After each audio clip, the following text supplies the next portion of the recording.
ke atas atau ke bawah sampai derajat ketiga dari salah satu pihak yang bersengketa. Kemudian yang kedua yaitu adalah istri atau suami dari pemohon banding atau penggugat meskipun sudah bercerai. Yang ketiga, anak yang belum berusia 17 tahun. Dan yang terakhir adalah orang sakit ingatan. Nah, lanjut ke alat bukti yang selanjutnya, yaitu adalah bukti keterangan saksi. Nah, kesaksian adalah kepastian yang diberikan kepada hakim di depan persidangan tentang peristiwa yang disengketakan dengan pemberitahuan secara lisan dan pribadi oleh orang yang bukan salah satu pihak dalam perkara. Jadi saksi ini harus nggak ada kaitannya sama kedua belah pihak yang bersengketa ya.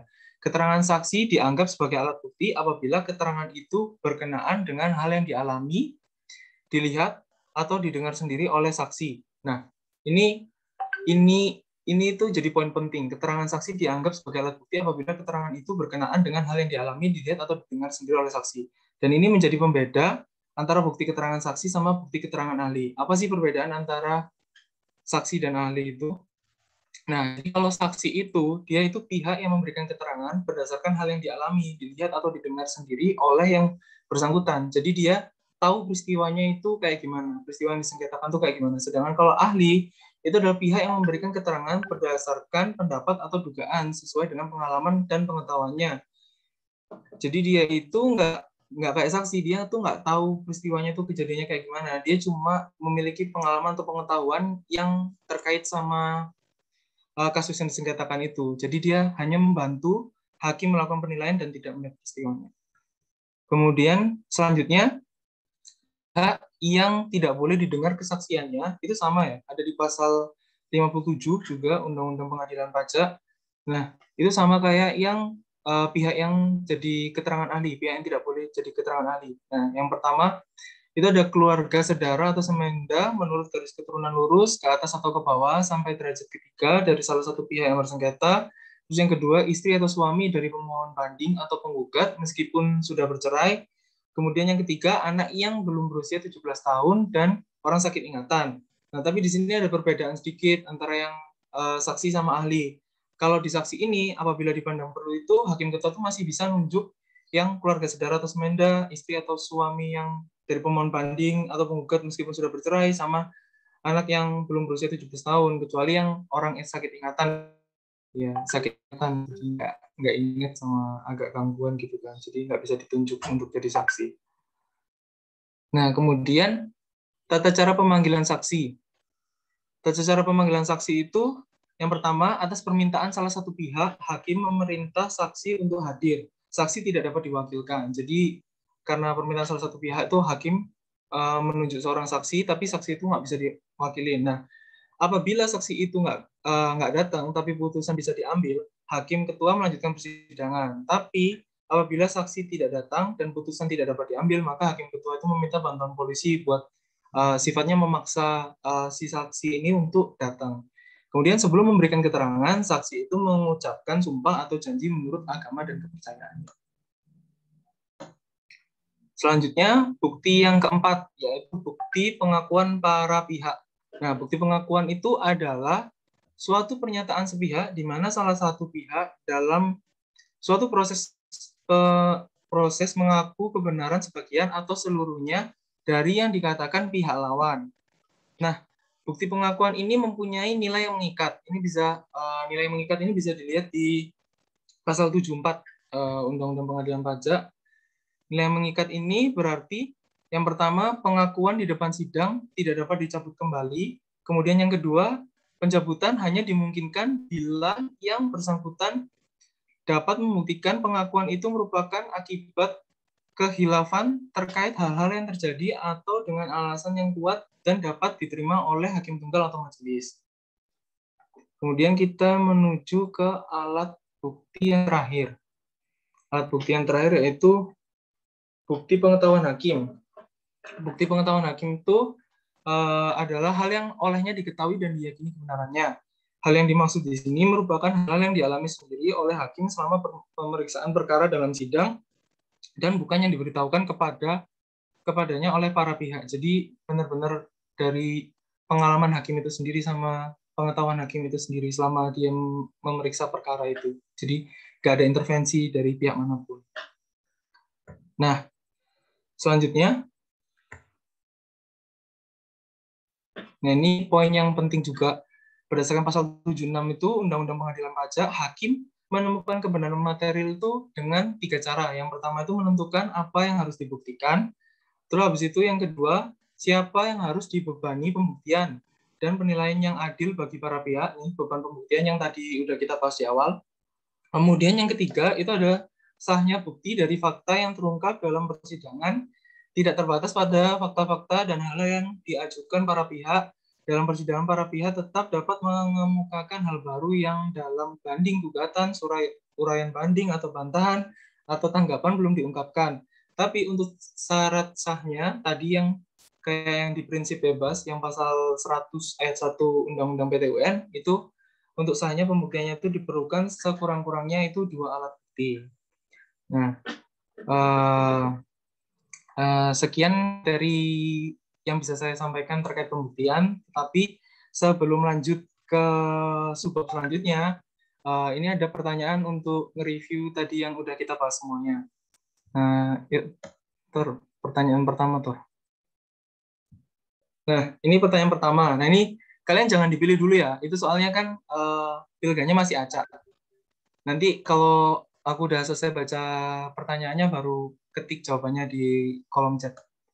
Nah, pertanyaannya itu, yang termasuk pihak yang tidak boleh didengar kesaksiannya. Namun apabila oleh hakim ketua masih bisa memberikan, hakim ketua ini ditunjuk ya, masih bisa memberikan keterangan kecuali. Ya, berhenti Tor, pilihannya Tor. Ya, silakan dijawab teman-teman. Wah, gila cepet banget ya. Yang jawab pertama Clementine. Selamat Saudari Clementine, benar jawabannya. Lanjut Tor ke jawabannya ke soal yang kedua.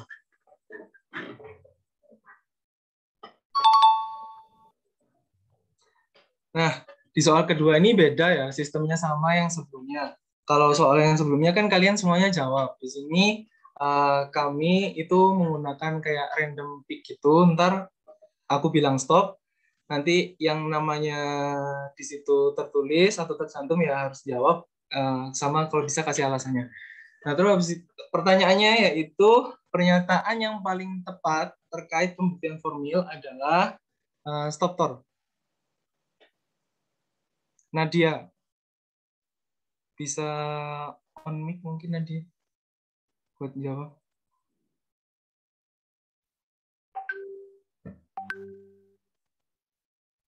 Halo, Nat?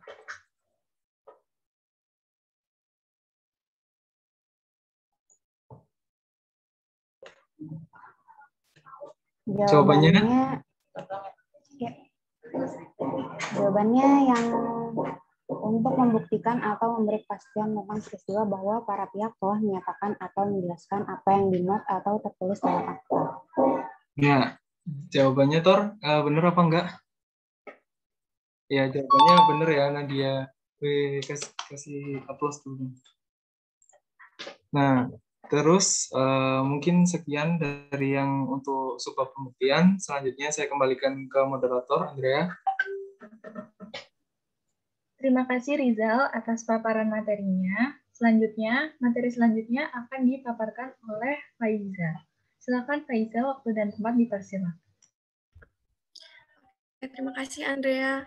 Nah, tadi kan Rizal udah bahas tuh mengenai pembuktian. Nah, sekarang kita akan bahas mengenai putusan dan dokumen putusan.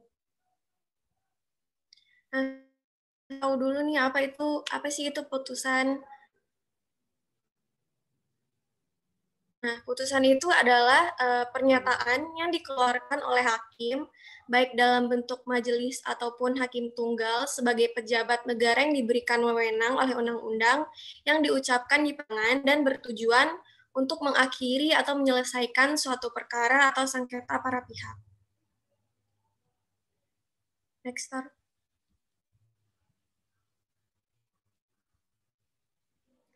Nah, jadi putusan pengadilan pajak itu merupakan putusan akhir dan mempunyai kekuatan hukum tetap. Nah, maksud dari berkekuatan hukum tetap di sini adalah putusan pengadilan pajak ini harus diterima oleh kedua belah pihak yang berperkara, serta harus ditaati dan dipenuhi oleh pihak yang berperkara. Pengadilan pajak itu dapat mengeluarkan putusan sela atau gugatan berkenaan dengan putusan sela atas gugatan berkenaan dengan permohonan penundaan penagihan pajak.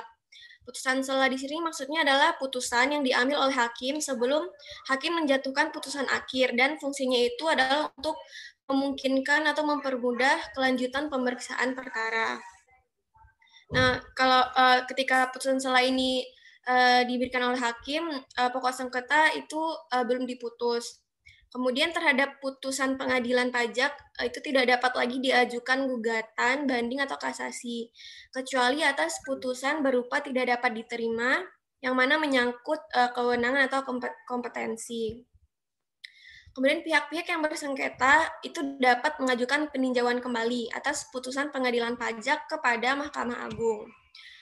Putusan pengadilan pajak diambil berdasarkan hasil penilaian pembuktian berdasarkan peraturan perundang-undangan serta berdasarkan keyakinan hakim. Nah, keyakinan hakim ini didasarkan pada penilaian pembuktian dan sesuai dengan peraturan perundang-undangan perpajakan.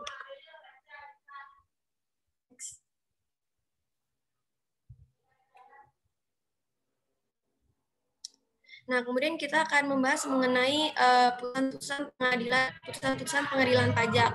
Nah, jadi putusan pengadilan pajak itu dapat berupa yang pertama menolak, yang kedua mengabulkan sebagian atau seluruhnya, yang ketiga menambah pajak yang harus dibayar, yang keempat tidak dapat diterima karena DP tidak memenuhi syarat formal, kemudian membetulkan kesalahan tulis dan atau kesalahan hitung, dan yang keenam yaitu membatalkan.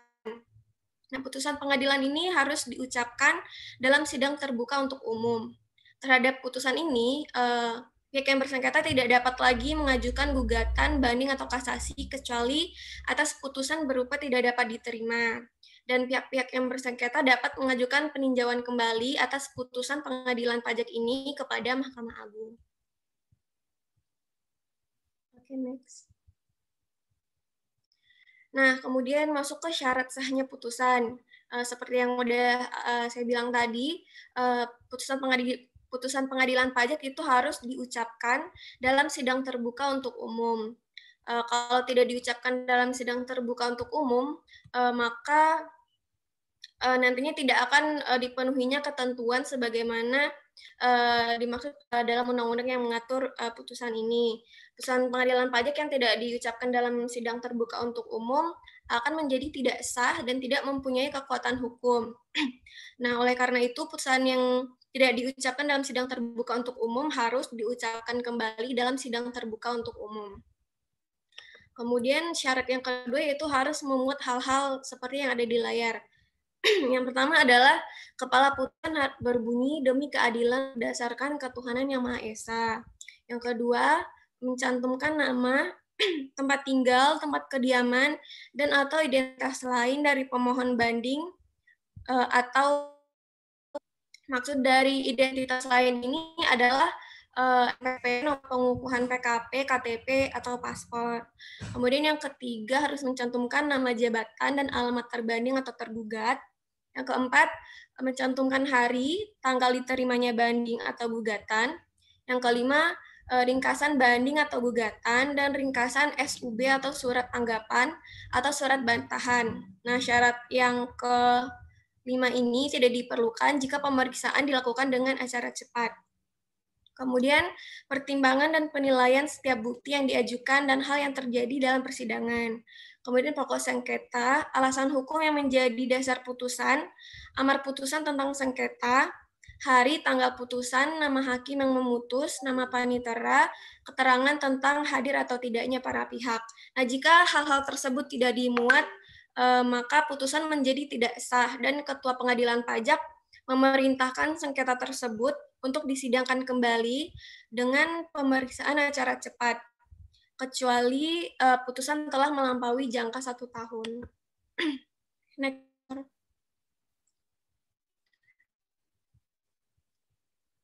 Nah, kemudian jangka waktu pengambilan putusan. Untuk putusan pemeriksaan dengan acara biasa atas banding itu jangka waktunya adalah 12 bulan sejak surat banding diterima. Kemudian untuk putusan pemeriksaan dengan acara biasa atas gugatan, jangka waktunya adalah 6 bulan sejak surat gugatan diterima. Dan dalam hal-hal khusus, putusan pemeriksaan dengan acara biasa atas banding dan gugatan itu bisa diperpanjang paling lama 3 bulan. Dan dalam hal gugatan yang diajukan selain atas keputusan pelaksanaan penagihan pajak, jika tidak diputus dalam jangka waktu tersebut, maka pengadilan pajak wajib mengambil putusan melalui pemeriksaan dengan acara cepat dalam jangka satu bulan sejak waktu 6 bulan dimaksud dilampaui. Okay, next.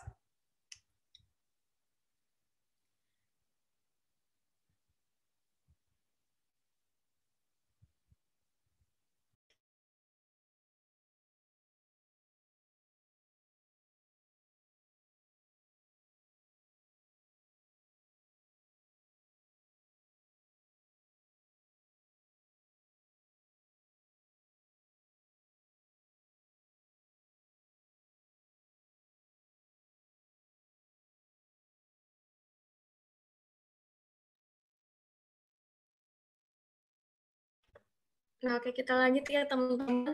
Nah, untuk putusan pemeriksaan dengan acara cepat terhadap sengketa pajak tertentu dinyatakan tidak diterima, maka diambil dalam jangka waktu 30 hari sejak batas waktu pengajuan banding atau gugatan dilampaui. Kemudian 30 hari sejak banding atau gugatan diterima dalam hal diajukan setelah batas waktu pengajuan dilampaui. Kemudian yang ketiga, putusan dengan acara cepat terhadap sengketa didasarkan pertimbangan bukan merupakan wewenang pengadilan pajak berupa tidak dapat diterima, itu diambil dalam jangka waktu 30 hari sejak surat banding atau surat gugatan diterima.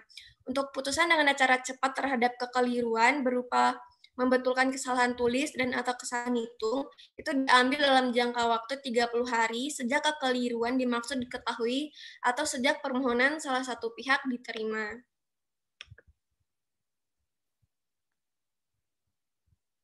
Oke, sekian untuk materi putusan dan dokumen putusan pengadilan pajak. Sekarang kita masuk ke sesi review atau pertanyaan.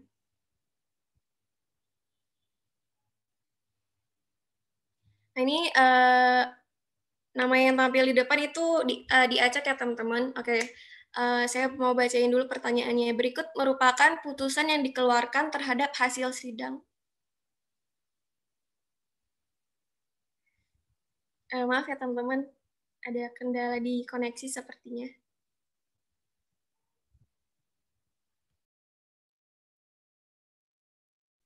Nah, oke. Pertanyaannya adalah, berikut merupakan putusan yang dikeluarkan terhadap hasil sidang pengadilan pajak kecuali.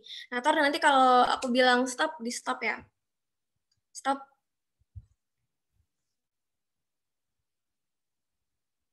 Oke. Yang tampil di depan adalah Zahra. Silakan Zahra dijawab.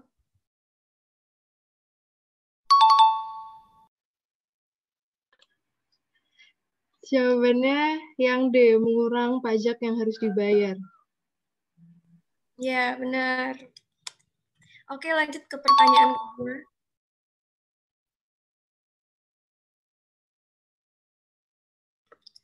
Pertanyaan kedua adalah, putusan dengan acara cepat terhadap kekeliruan berupa membetulkan kesalahan tulis dan atau kesalahan hitung diambil dalam jangka waktu 30 hari sejak kekeliruan dimaksud diketahui atau sejak permohonan kedua pihak diterima. Nah, ini true atau false? Oke, kalau aku bilang stop, berhenti ya, Tor. Stop. Oke, Lintang, silakan Lintang dijawab true atau false. True.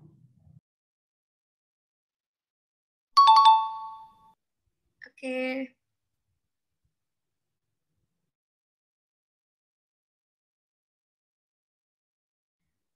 Selanjutnya akan dilanjutkan oleh Andrea. Silakan Andrea.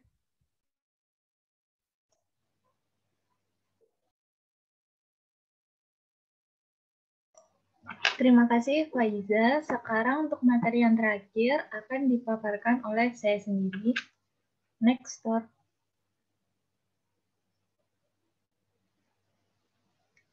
Jadi materi selanjutnya yaitu pelaksanaan putusan pengadilan pajak. Nah, jadi putusan pengadilan pajak ini dapat dilaksanakan secara langsung dengan tidak memerlukan lagi keputusan pejabat yang berwenang kecuali peraturan perundang-undangan mengatur lain. Misalnya, ada keputusan yang menyebabkan pajak ini menjadi lebih bayar. Nah, maka KPP itu harus menerbitkan surat perintah membayar kelebihan pajak atau SPMKP yang diperlukan agar wajib pajak bisa mendapatkan kelebihan pembayaran pajak tersebut. Barulah putusannya dapat dilaksanakan. Next. Nah, ada 4 tanggal yang perlu diperhatikan. Yang pertama, tanggal diputus. Tanggal diputus ini merupakan tanggal diputusnya suatu sengketa berdasarkan musyawarah. Tanggal diputus ini dibuat pada halaman terakhir salinan putusan, pada bagian mengadili. Nanti akan ada contoh amar putusannya. Lalu yang kedua, tanggal diucapkan. Tanggal diucapkannya putusan dalam sidang terbuka. Yang ketiga, ada tanggal dikirim. Tanggal dikirimkannya salinan putusan dari Sekretariat Pengadilan Pajak dengan jangka waktu 30 hari sejak putusan diucapkan, atau 7 hari sejak putusan sela diucapkan. Nah, apa itu putusan sela? Tadi kan waktu Faiza menyampaikan materi juga udah dijelasin tentang putusan sela. Jadi aku ulangin lagi, putusan sela itu merupakan putusan yang mendahului keputusan akhir, diadakan sebelum hakim memutus perkaranya yang memungkinkan atau mempermudah kelanjutan pemeriksaan perkara. Jadi putusan sela ini dijatuhkan karena harus segera diambil tindakan. Nah, ini aku ada contoh simpelnya biar teman-teman tuh lebih memahami apa itu putusan sela.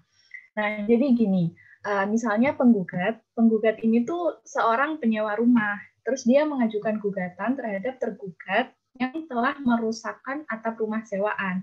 Nah, sedangkan waktu itu adalah musim hujan.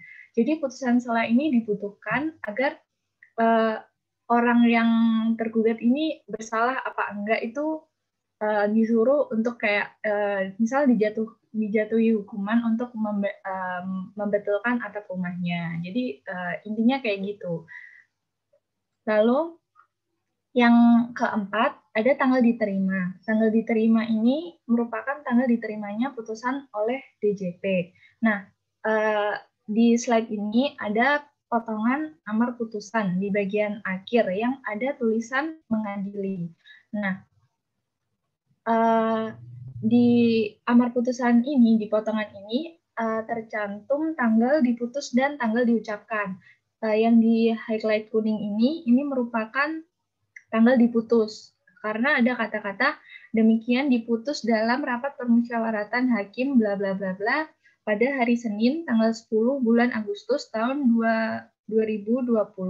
Nah, ini merupakan tanggal diputus yang tercantum pada amar putusan.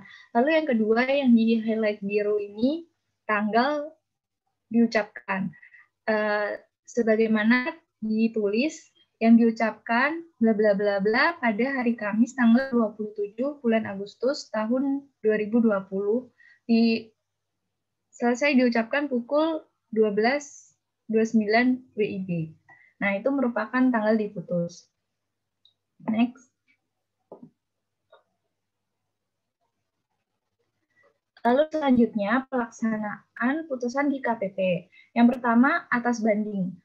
Jadi yang pertama kali itu diterbitkan terlebih dahulu surat keputusan pelaksanaan putusan banding atau SKP PB.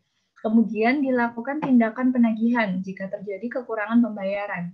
Dilakukan pengembalian dengan menerbitkan surat perintah membayar kelebihan pajak atau SPMKP jika terjadi kelebihan pembayaran. Jika nihil, cukup diterbitkan SKP PB saja. Lalu yang kedua, atas gugatan, yaitu dengan memproses kembali sesuai amar putusan dengan mempertimbangkan peraturan perundangan. Next. Lalu, apabila putusan pengadilan pajak mengabulkan sebagian atau seluruh banding, maka kelebihan pembayaran pajak ini dikembalikan dengan ditambah imbalan bunga sebesar 2% per bulan untuk paling lama 24 bulan. Nah, berlaku juga sebaliknya, jika terjadi kekurangan pembayaran pajak, wajib pajak ini kena denda 2% per bulan untuk paling lama 24 bulan. Next. Jadi kira-kira gambarannya kayak gini. Jadi Sekretariat Pengadilan Pajak ini mengirim salinan putusan 30 hari sejak tanggal putusan pengadilan pajak diucapkan atau 7 hari sejak tanggal putusan setelah diucapkan. Nah, ini salinan putusannya dikirim ke DJP. Nah, pejabat atau DJP ini harus melaksanakan putusan pengadilan pajak dalam jangka waktu 30 hari sejak tanggal putusan diterima. Next.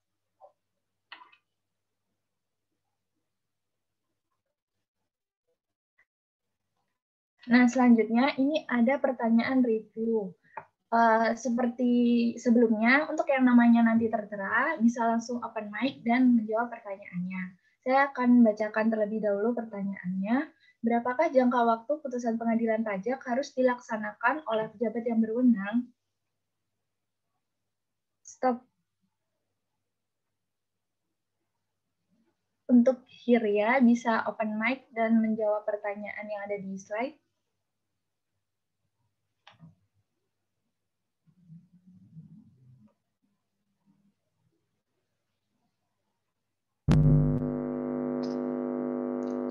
Jawabannya B.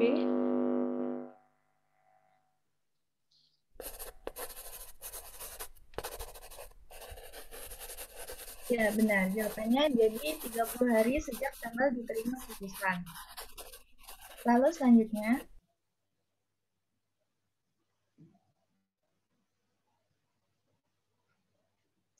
pertanyaan yang kedua, jika terjadi kelebihan pembayaran pengembalian dilakukan dengan menerbitkan stop.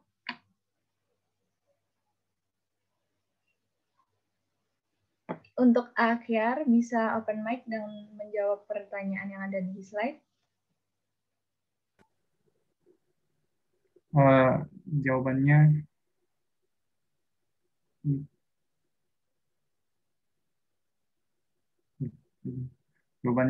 SPM KP. Iya, benar. Jadi untuk pertanyaan nomor 2 ini jawabannya SPM KP.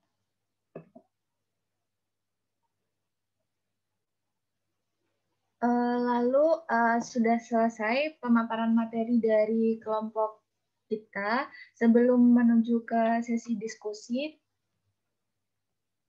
terlebih dahulu saya akan menyampaikan kesimpulan dari materi yang disampaikan oleh kelompok 7. Nah, yang pertama, alat bukti itu jenisnya ada 5, namun alat bukti yang diutamakan yaitu alat bukti berupa surat atau tulisan. Kemudian, untuk dapat menemukan kebenaran materialnya, maka hakim perlu menentukan apa yang harus dibuktikan, beban pembuktian, dan sahnya bukti, termasuk untuk sahnya pembuktian, maka diperlukan sekurang-kurangnya 2 alat bukti. Lalu yang kedua, putusan pengadilan pajak merupakan putusan akhir dan mempunyai kekuatan hukum tetap. Terhadap putusan pengadilan pajak tidak dapat lagi diajukan gugatan, banding, atau kasasi, kecuali atas putusan berupa tidak dapat diterima yang menyangkut kewenangan atau kompetensi. Pihak-pihak yang bersengketa dapat mengajukan peninjauan kembali atas putusan pengadilan pajak kepada MA. Yang ketiga, putusan pengadilan pajak langsung dapat dilaksanakan dengan tidak memerlukan lagi keputusan pejabat yang berwenang, kecuali peraturan perundangan mengatur lain. Salinan putusan dikirim oleh Sekretariat Pengadilan Pajak dengan jangka waktu 30 hari sejak putusan diucapkan, dan pejabat harus melaksanakan putusan pengadilan pajak dalam jangka waktu 30 hari sejak tanggal putusan diterima. Demikian kesimpulan dari pemaparan materi kelompok kami. Mungkin selanjutnya kita masuk ke sesi diskusi. Untuk teman-teman yang ingin bertanya, bisa mengetikkan pertanyaan di kolom chat Zoom.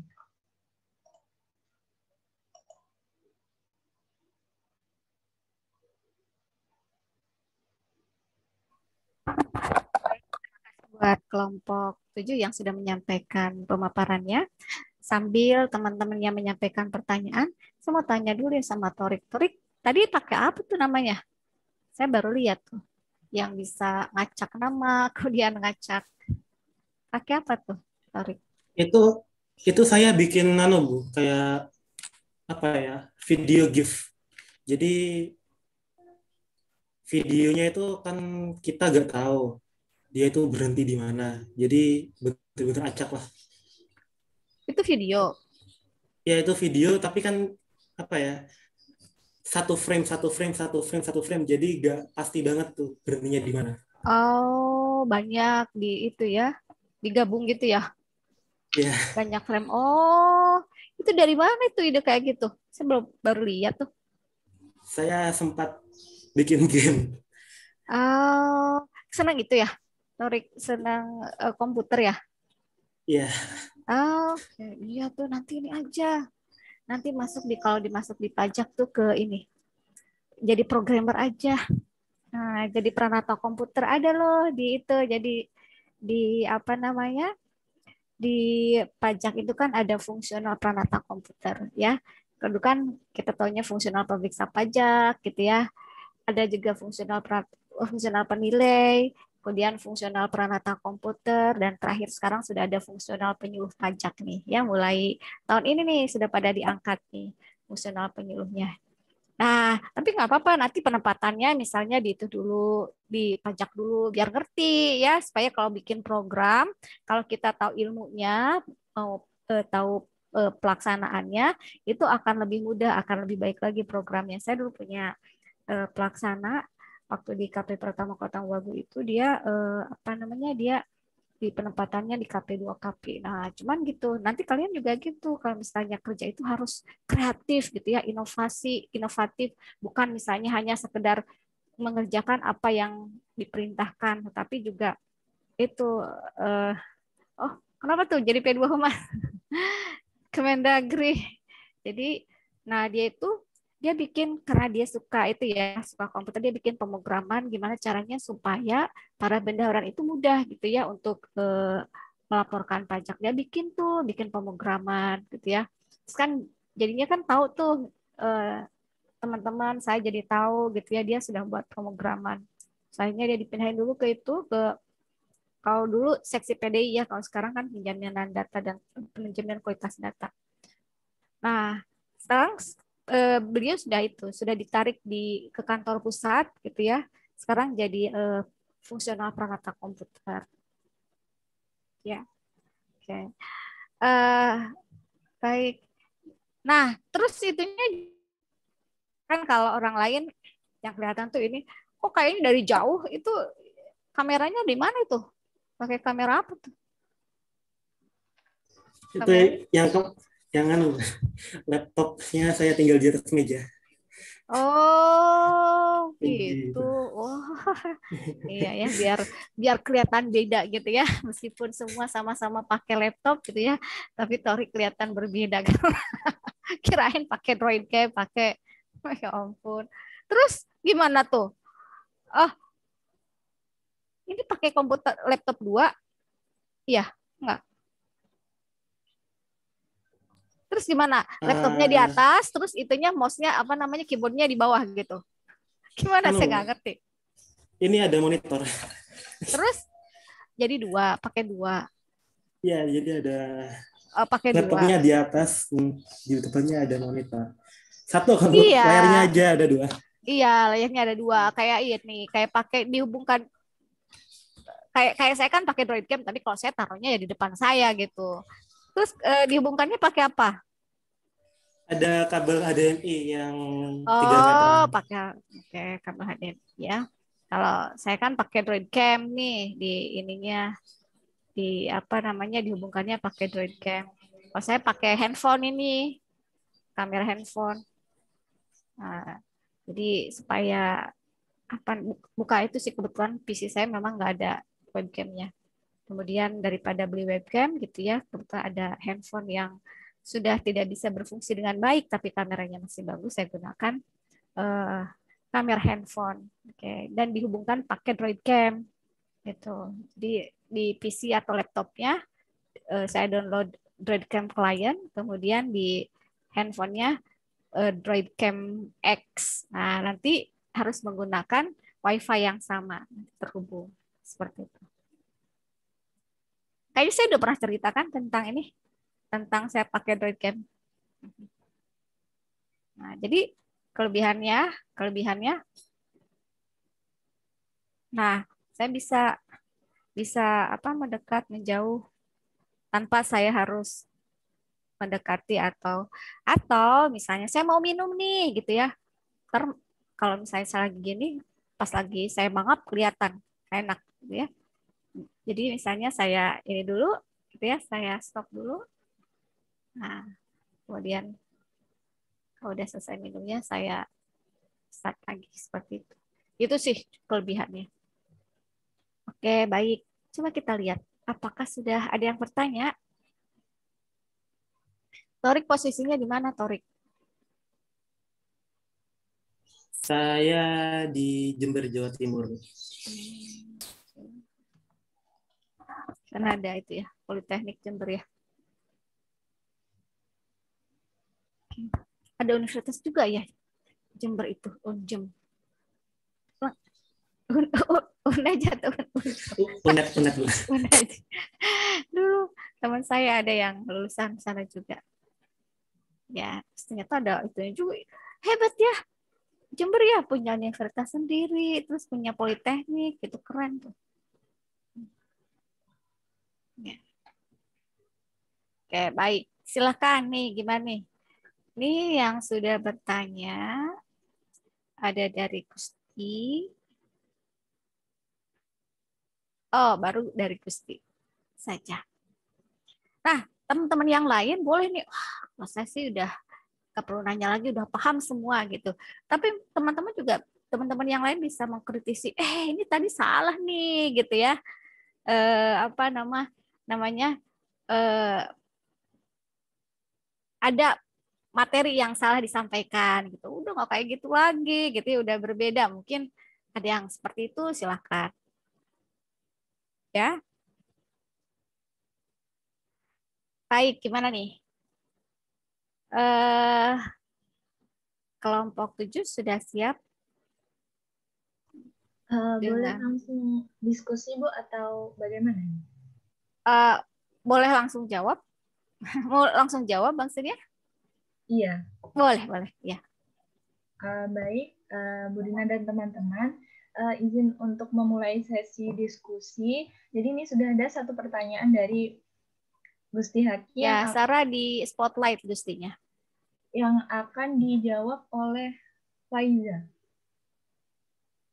Silakan Faiza. Ya, sebelumnya aku mau bacain pertanyaan Dana dulu ya. Nah, pada slide yang ditampilkan itu kan ada keterangan dalam hal khusus, putusan pemeriksaan dengan acara biasa atas banding dan gugatan itu bisa diperpanjang dalam jangka waktu 3 bulan. Nah, apa aja sih hal-hal khusus tersebut?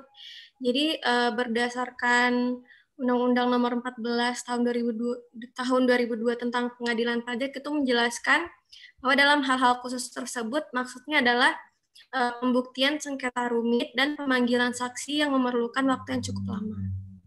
Seperti itu, Dana. Iya, saya pernah tuh sidang seperti itu. Jadi sampai berulang tahun gitu ya. Lebih dari setahun maksudnya. Jadi sidangnya itu gitu kan, di sini sidang kemudian ditunda 2 minggu terus gitu ya.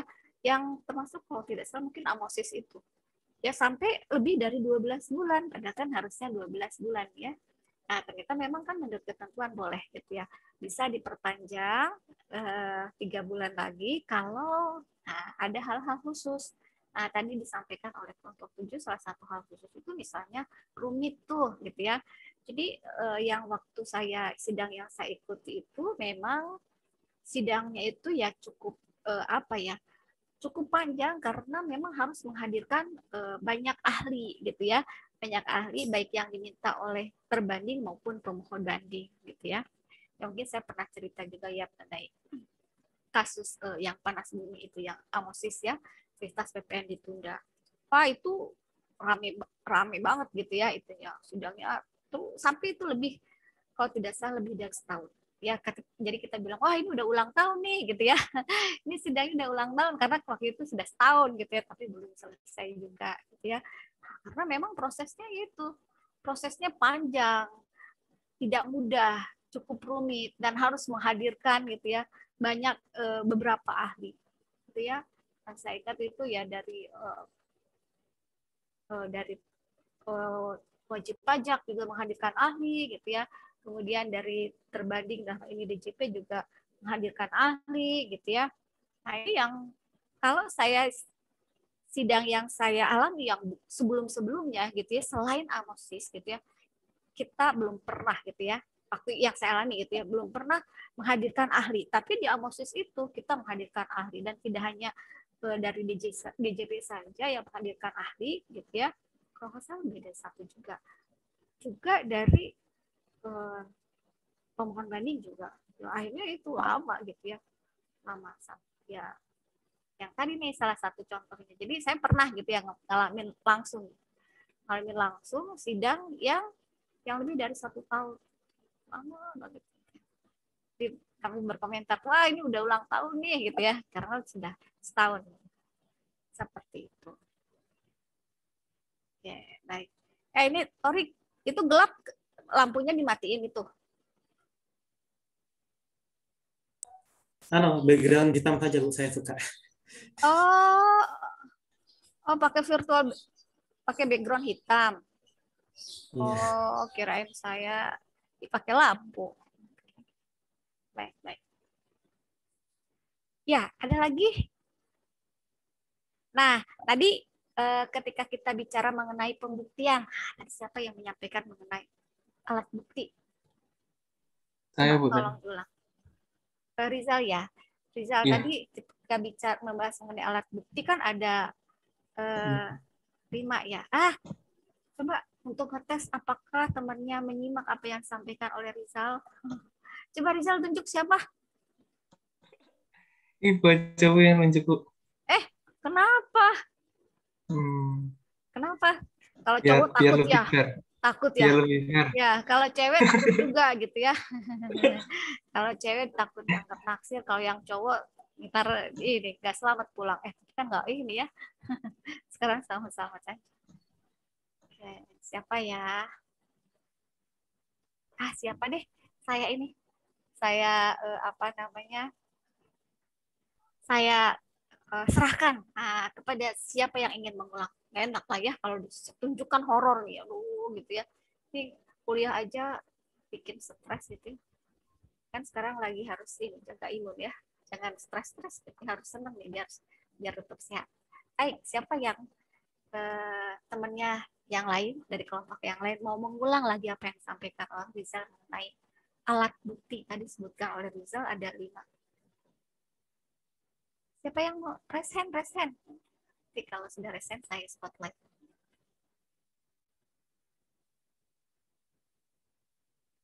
Ayo.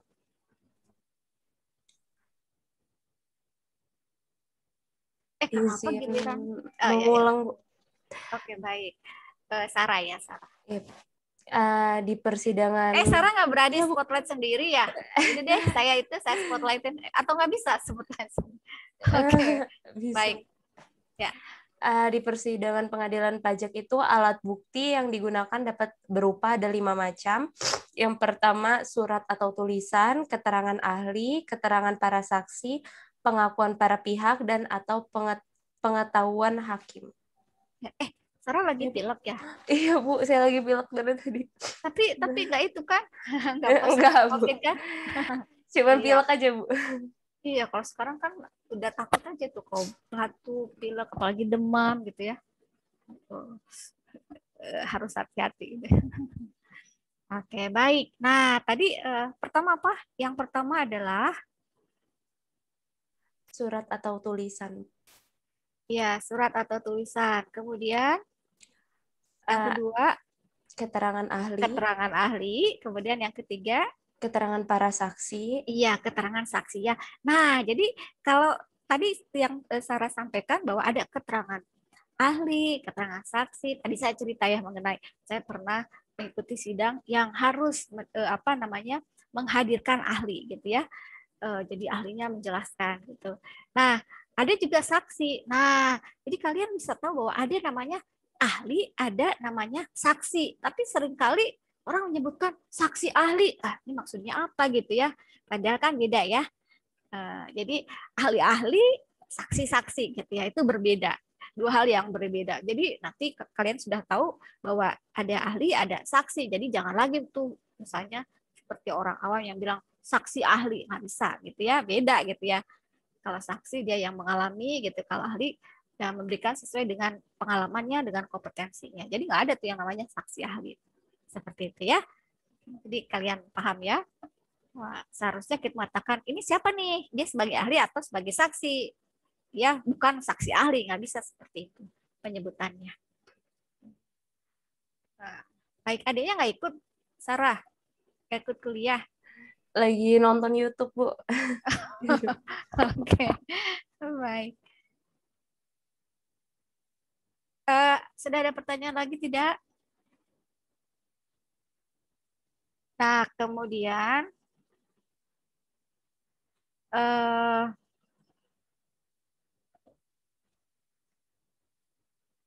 tadi disebutkan bahwa putusan pajak itu adalah putusan akhir, ya. Nah, siapa tuh yang menyampaikan, yang membahas mengenai itu? Yang terakhir ya, kalau tidak salah.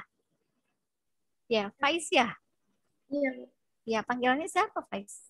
Faiza, Bu. Oh, Faiza, maaf ya, saya panggil Faiza. Oke, Faiza posisinya di mana, Faiza? Di Finance Sumatera Barat, Bu. Apa? Saya baru dengar tuh. Kabupatennya apa namanya? Painan. Ya. Iya, itu masuknya KPP mana tuh, Faiza? Nggak ada KPP-nya sih, Bu. Cuma ada KP 2KP. Oh, ada KP 2KP Painan. Iya, kalau KPP-nya harus ke Padang. Masuknya Padang? KPP Padang? Atau Ya. KPP Solok? Atau KPP apa tuh? Padang. Oh, Padang. Baik. Nah, apa sih yang dimaksud dengan putusan pengadilan pajak itu merupakan putusan akhir bersifat final? Jadi putusan pengadilan pajak itu kan merupakan putusan akhir dan mempunyai kekuatan hukum tetap, Bu. Maksudnya itu putusan ini harus diterima oleh kedua belah pihak yang berperkara dan harus ditaati dan dipenuhi oleh pihak yang berperkara. Dan juga putusan pengadilan ini tidak dapat diajukan lagi gugatan banding atau kasasi. Pihak-pihak yang bersengketa ini hanya dapat mengajukan peninjauan kembali kepada Mahkamah Agung. Ya, apa yang disampaikan Faiza itu betul, ya. Nah, tapi mungkin kalian secara teori mungkin Faiza bisa menyampaikan gitu. Tapi maksudnya apa sih gitu ya? Yang dimaksud dengan putusan pengadilan pajak itu bersifat final gitu ya. Itu artinya bahwa setelah tadi ya, jadi kalau sudah ada putusan pengadilan pajak itu putusan akhir ya. Jadi putusan itu harus dijalankan. Putusan itu harus dijalankan. Tadi sama Faiza sebutkan nggak bisa tuh misalnya mengajukan upaya hukum ke ya pengadilan negeri atau apa nggak boleh gitu ya. Pokoknya sudah nggak bisa gitu. Adapun PK itu kan upaya hukum luar biasa. Nah, jadi karena itu merupakan keputusan akhir bersifat final. Jadi meskipun dia melakukan misalnya ada upaya hukum luar biasa, putusan yang berdasarkan pengadilan pajak itu harus dilaksanakan, gitu ya. Jadi nggak perlu tuh harus sampai menunggu putusan PK, ya karena itu sudah final, gitu ya putusannya itu. Tapi sempat di PP 74 itu, ya itu ketika pemberian imbalan bunga itu tidak diberikan. Jadi di PP 74-nya itu dinyatakan bahwa imbalan bunga tidak diberikan kalau WP mengajukan upaya peninjauan kembali. Gitu ya. Jadi tunggu dulu sampai ada putusan PK. Nah, putusan PK-nya gimana? Baru tuh dilaksanakan. Nah, itu tidak sesuai ya dengan prinsip yang tadi disampaikan oleh Faiza bahwa putusan pengadilan itu bersifat final. Ya, mempunyai kekuatan hukum tetap. Oleh karena itu, gitu ya, atas pasal itu oleh wajib pajak diajukan oleh hadirnya diajukan uji materi, ya, dilakukan uji materi dan akhirnya kalah, gitu ya, sehingga pasal itu tidak berlaku lagi. Ya, jadi sekarang ketentuannya kalau misalnya berdasarkan putusan pengadilan pajak wajib pajak itu diberikan imbalan bunga, meskipun wajib pajaknya itu melakukan upaya hukum luar biasa atau PK, maka itu harus dilaksanakan. Imbalan bunga itu harus diberikan seperti itu. Ya, karena memang putusan pengadilan pajak itu bersifat final. Nah, tadi gitu ya, kelompok 7 menyampaikan pemberian imbalan bunga itu berapa tuh? Siapa tuh yang menyampaikan? Saya, Bu. Ya, nah tuh ada Yola. Imbalan bunganya tuh sebesar 2% per bulan, maksimal 24 bulan. Itu tuh berdasarkan apa sih? Berdasarkan, maksudnya dari apanya gitu ya, Bu? Ya, dasar hukumnya itu yang bilang imbalan bunga harus diberikan imbalan bunga 2% per bulan. Dasar hukumnya itu apa sih?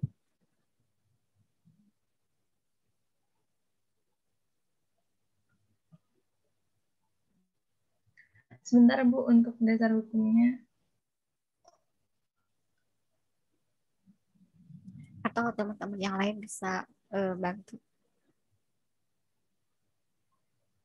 Nah, silakan kelompok yang presentasi dicari ya. Itu berdasarkan pasal berapa. Kemudian teman-temannya yang lain,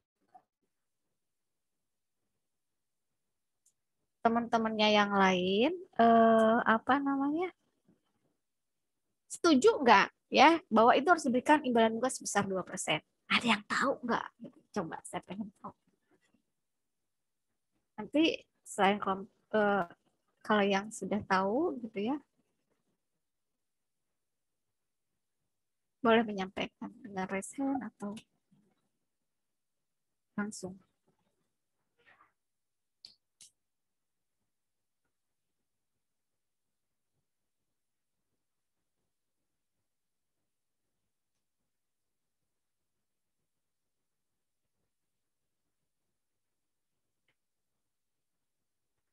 Coba gini.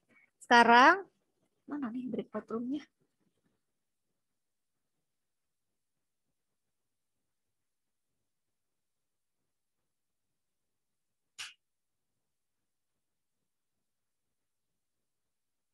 Kita ada 7 kelompok ya. Nah, sekarang ini deh ngobrol per kelompok ya. Kalau yang kelompok presentasi mencari itu di pasal berapa, kayak di apa ketentuannya. Kalau yang lain itu yang disampaikan oleh kelompok yang presentasi itu betul atau enggak? Oke, silakan. Open all room. Silakan setiap orang pilih sesuai dengan kelompoknya ya.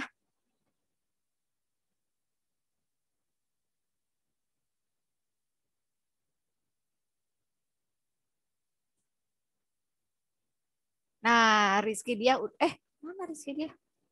Kok not join?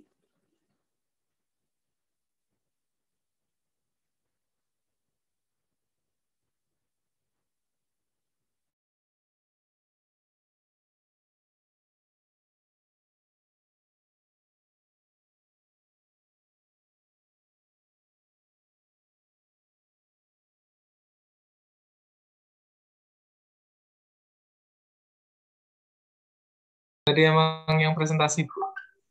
Enggak. Kok bisa cepat? Kenapa? Tadi kayak ada notisnya gitu. Notifnya ada terus langsung pencet.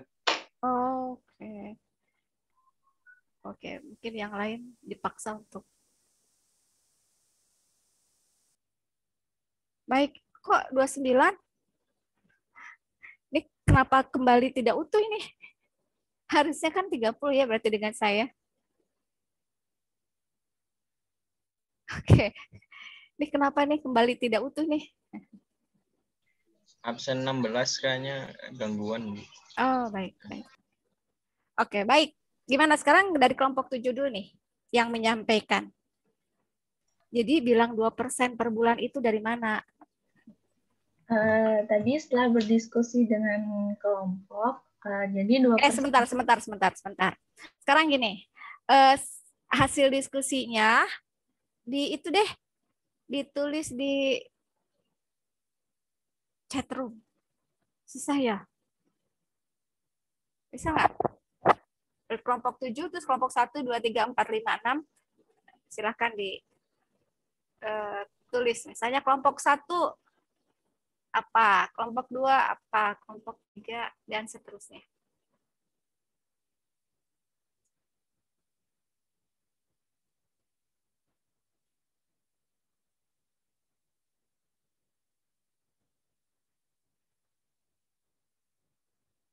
Silakan. Nggak apa-apa kalau misalnya kelompok 1 ini siapa nih yang jadi juru tulisnya gitu, ya udah aja duluan aja kan nulis tuh kelompok 1, kalau sama juga nggak apa-apa. Kelompok 2. Jadi kalau misalnya kelompok 1 semuanya nulis juga nggak apa-apa kan, kelihatan kelompok 1. Tapi harusnya jawabannya sama. Yuk silakan.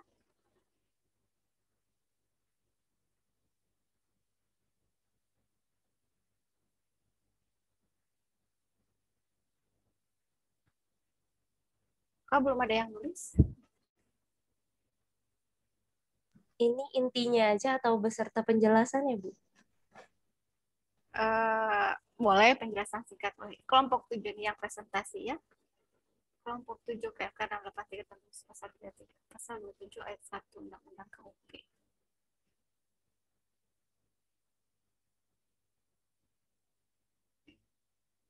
Pasal 27 ayat 1 Undang-Undang KUP bunyinya apa tuh?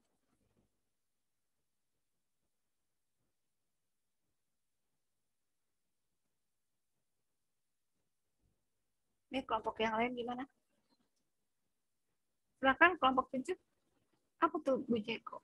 Pasal 27.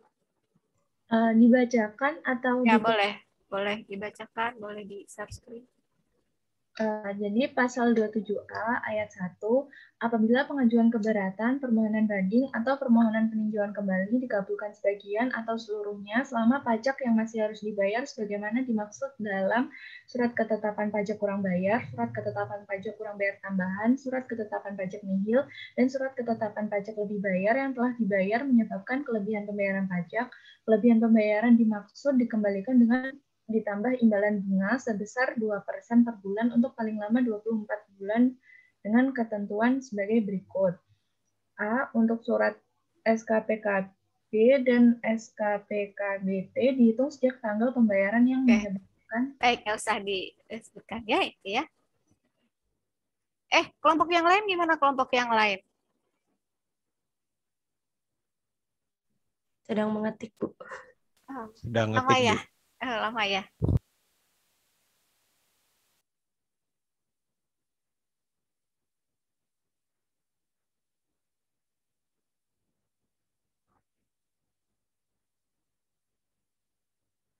Jangan banyak-banyak ketiknya.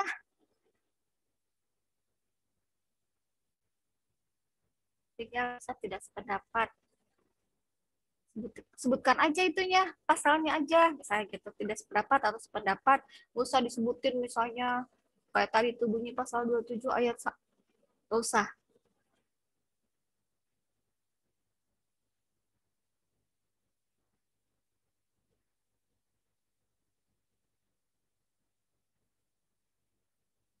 Oh, kalau lama ngetiknya saya tanya aja deh. Kelompok 1. Perwakilan kelompok 1 gimana tadi jawabannya? Izin menjawab, Bu. Ini kelompok 1 tadi berdiskusi bahwasanya alasannya itu karena yang ada tertera di pasal 27B ayat 1. Jadi di pasal 27B ayat 1 KUP disebutkan bahwa wajib pajak diberikan imbalan bunga dalam hal pengajuan keberatan, banding, atau permohonan PK dikabulkan sebagian atau seluruhnya sehingga menyebabkan kelebihan pembayaran pajak. Nah itu imbalan bunganya itu sebesar 1%. Sama ya? Sama ya? Oke, sama. Nah, terus kita juga menambahkan pendapat pribadi.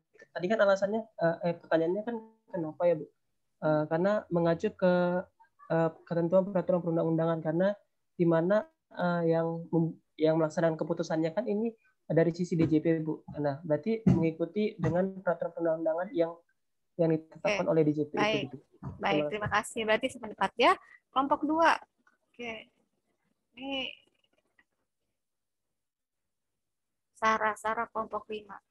Setuju adanya bangunan sebesar 2% prinsip kerjaan sebagai organisasi atau ya prinsip kerjaan di mana apabila DPK pajak.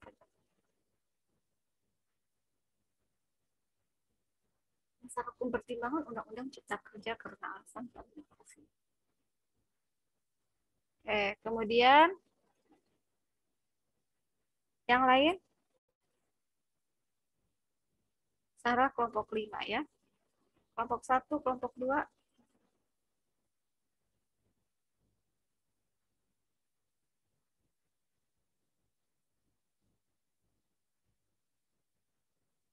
Satu sudah ya. Dua. Langsung aja disampaikan.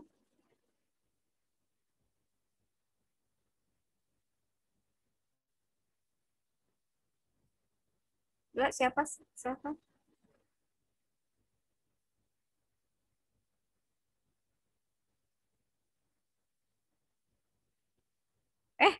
Kelompok 2 mana? Kelompok 2 hilang.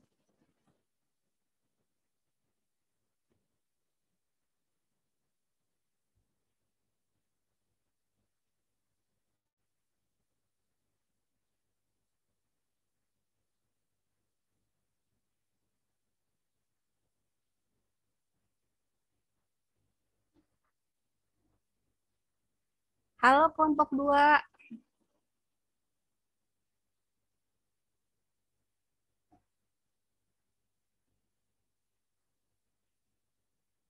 Alifa gimana Alifa? Iya Ibu, tadi pandunya masih ngetik, jadi mau sampaikan aja biar cepat karena iya. habis. Menurut kelompok kami tuh tadi, ya Pandu silakan. Kalau dari hasil diskusi kelompok kami, itu kami menemukan kalau menurut Undang-Undang Cipta Kerja, imbalan bunga ini ditetapkan oleh putusan Menteri Keuangan. Nah, itu berlaku seperti kurs KMK ya. Jadi untuk saat ini itu di angka 0,54%. Seperti yang kami temukan di situs BKF. Ya, nah itu maksud saya ya. Jadi kalian itu kan sudah tahu tuh ada Undang-Undang Cipta Kerja ya. Nah, tolong diupdate. Nanti ketika kalian kerja, materi yang yang digunakan itu bukan yang waktu kalian kuliah gitu ya. Undang-Undang KUP-nya itu. Tapi undang-undang yang sudah diubah terakhir dengan Undang-Undang Cipta Kerja. Kalau kalian dulu misalnya belajar imbalan bunga itu 2% gitu ya, itu yang terkait dengan imbalan bunga, kemudian sanksi, itu juga sudah berubah, sudah berbeda pengaturannya, ya besarannya. Tolong kalian baca, gitu ya. Nah, contohnya nih, ya ketika imbalan bunga saja kalian masih berpikir seperti belum diubah dengan Undang-Undang Cipta Kerja, ya masih 2% per bulan. Tadi Pandu sampaikan bahwa sekarang tarifnya bukan 2% per bulan lagi, tapi tarif bunga per bulan yang ditetapkan oleh Menteri Keuangan. Ya, jadi setiap bulan itu Menteri Keuangan akan mengeluarkan gitu ya. Nah, berdasarkan suku bunga acuan dibagi 12 dan diberikan paling lama 24 bulan serta bagian dari bulan gitu. Jadi setiap bulan bisa berbeda. Ya, tergantung dari PMK-nya bunyinya berapa gitu. Ya, jadi mudah-mudahan ini juga mengingatkan kalian bahwa banyak hal yang harus kalian pelajari lagi gitu ya. Materi yang kalian pelajari waktu kuliah sudah berubah. Nah, jadi tolong dibaca Undang-Undang Cipta Kerjanya, dibaca lagi PP-nya yang baru, dibaca lagi PMK-nya. Jangan sampai kalian salah ya menerapkan melakukan tugas itu tidak sesuai dengan ketentuan yang berlaku sekarang. Oke, kelompok 3.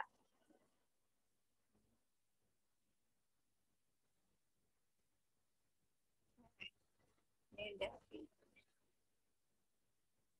Sarah, kelompok 3. Ini kelompok yang lain masih nulis juga, nulis apaan sih? Lama banget. Ya, baik, Sarah minta tolong di itu ya, di save chatnya. Kemudian tadi kalau kalian dengar tadi kelompok 7 menyampaikan TDD tidak dapat dipertimbangkan. Siapa tuh yang menyampaikan?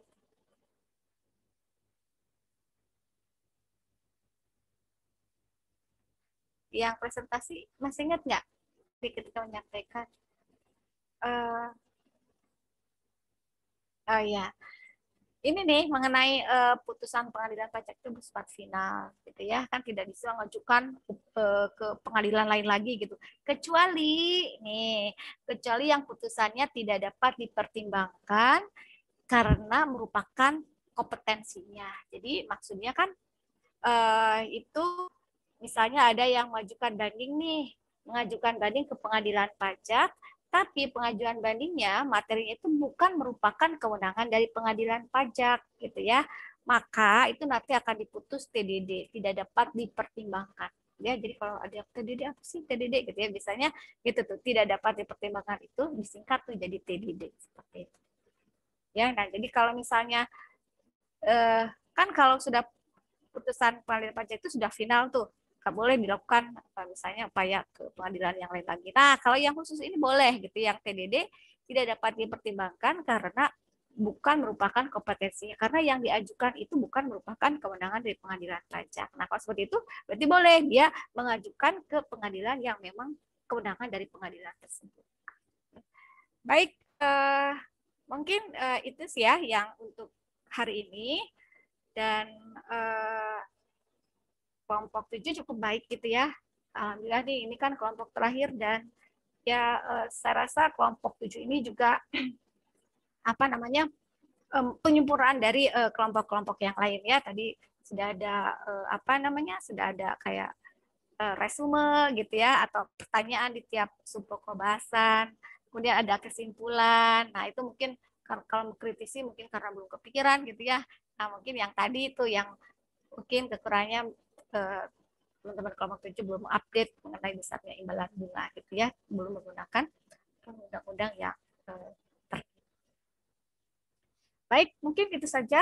Dan untuk pertemuan berikutnya saya sudah mendapatkan jadwal, saya ada ngajar, jadi kita akan ketemu yang di malam hari ya.